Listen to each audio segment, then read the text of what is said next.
And I just, again, appreciate you all being here. And I'd like to ask JD to say a few words, please. Thank you.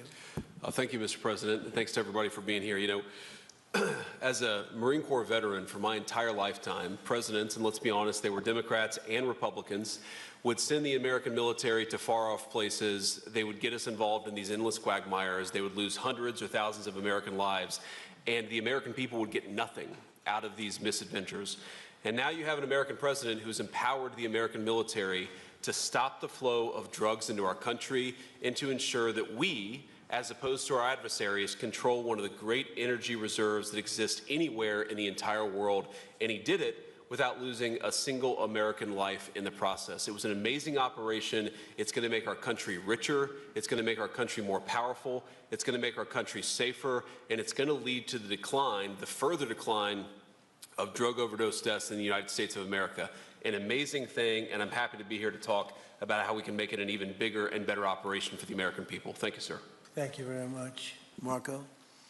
Thank you, Mr. President. And I think this is a reminder that everything this president does, everything President Trump does is with the American people in mind. It was not in the national interest or national security of the United States and of our people to have in our own hemisphere a country, not just with vast energy reserves, but controlled by an indicted narco-trafficker who flooded our country with illegal immigration, including drug gang members, openly cooperated with drug gangs, and by the way, stole the wealth of that country to fund a repressive regime and also benefit adversaries such as Iran. All of that is now changing.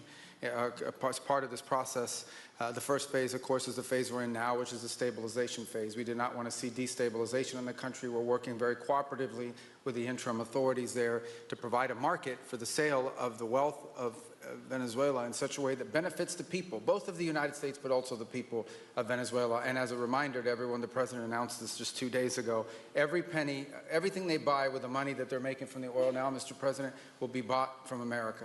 And that includes everything from equipment for the oil industry to food to medicine and everything in between.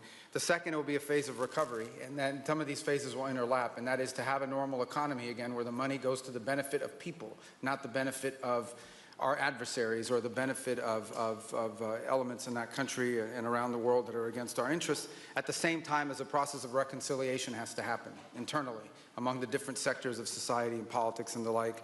And finally, the third phase, which is the most important of the three, is when the country fully transitions into a normal country that we have strong economic and diplomatic and relations with, that is friendly towards the United States, that's not a foothold for our adversaries, that serves our interests, but also the interests of the people. It'll be a country that is wealthy, a country that is prosperous for the people, not for a handful of criminals, but also a country that is supportive of our interests in the region and throughout the world.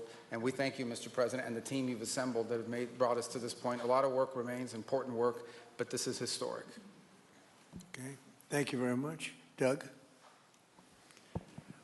Well, Mr. President, I want to thank you for your leadership, not just as President, but as Commander-in-Chief. The boldness, the execution, the breathtakingly precise work that you've delivered both in Iran back in June and here has changed the field for the whole world. And you always ran about the idea of peace and prosperity. And in Venezuela, as you know, this was a playground for every bad actor in the world. We had Russians, Iran, terror groups, all of them profiting from this criminal organization that was pretending to run the country. That makes America safer. You've secured the border, we're stopping the flow of drugs, and now with the normalization of relationships on an economic basis, it's going to mean tremendously for the prosperity of the American people. So I just want to say again, congratulations to you and to the entire leadership team. It's been an amazing, historic week on the scale of things that we haven't seen perhaps for 125 years in terms of the U.S. Exerting its influence over Latin America in a way that's going to make a change for generations. And on behalf of all the oil executives that are here today, Chris and I want to say thank you to all of you. It's your technology, your innovation that has put America in the place where today we are the most energy dominant country in the world. And that position is what's allowed us to take the action that we're taking with statecraft, with military action. None of that would happen if we were dependent on everybody else for energy. So you're a big part of the reason that we're able to move the way we are today, and we're grateful that you're here to be part of the solution going forward. Thank you, Doug, and you are doing a fantastic job, and we appreciate it. Everybody appreciates it. They know who's doing well. Chris Wright? Thank you, Mr. President. Yeah, what we've seen in the last week is leadership matters and credibility matters. Venezuelan